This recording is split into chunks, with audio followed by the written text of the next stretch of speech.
Hello guys, how are you all doing? I hope you all be fine. So recently one of my subscriber asked me that if I could make a contactless face tester. So by this time you might be wondering what a contactless face tester is and how it's different from a regular face tester. So first of all, let me show you how a face tester works and how it can be lethal.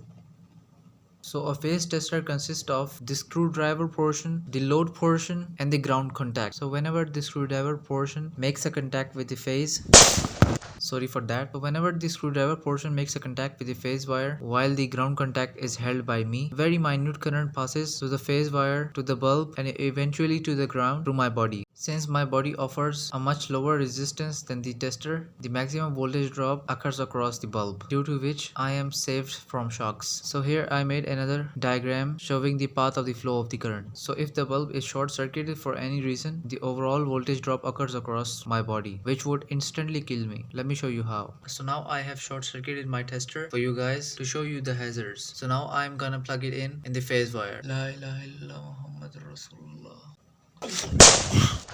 है जज्बा जनू तो हिम्मत ना हार. I almost killed myself because of you guys. So by now please subscribe if you haven't and like and share if you have subscribed. So now you are familiar with the regular face testers and their hazards. So let us upgrade ourselves by making the contactless face tester. So this circuit involves a Darlington transistor pair and I have connected 4 transistors in the Darlington transistor pattern. So whenever a phase wire approaches the antenna, a very minute amount of current of the scale of nanoamps flows into the antenna through the capacitances in between the wire and the antenna, and this tiny amount of current is amplified several times through these Darlington transistor pairs to a much larger value. So for the positive half cycle all of the transistor works, and for the negative half cycle they turn off, turning off the LED. So the current IB1 depends upon the capacitances. If the antenna moves away from the wire, the capacitances would be less and so the base current would decrease, decreasing the collector current as well, and as a result the brightness of the LED decreases. I have provided this capacitance to the circuit in order to make sure there are no fluctuations in the source voltage. So with our hands-on theory now we can make it.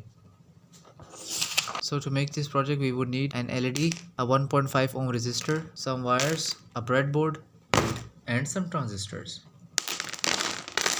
So I have hooked up all the components according to the circuit diagram. In order to determine the collector, emitter and base terminals of the transistor, please check its datasheet, and you can use any transistor of your choice, and you can add as many transistors as you want depending on the collector current you want. I have used this copper wire as an antenna after uncoating it like this, and it is mandatory to remove the insulation of the antenna. So now let's power the circuit. So after powering the circuit and passing the live wire near the antenna, the circuit doesn't work because of the additional capacitances in the breadboard.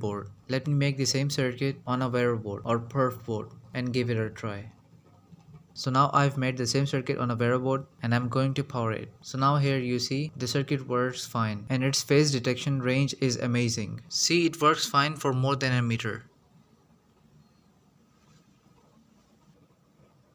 And I'm going again forward. I hope you've learned something new today. I've posted all the important documents for this project on my Facebook page and the link is in the description below. Please don't forget to like, share and subscribe as usual because it takes lots of hard work to make a single video. If you have any questions, you can ask in the comment section below. Until next time, bye.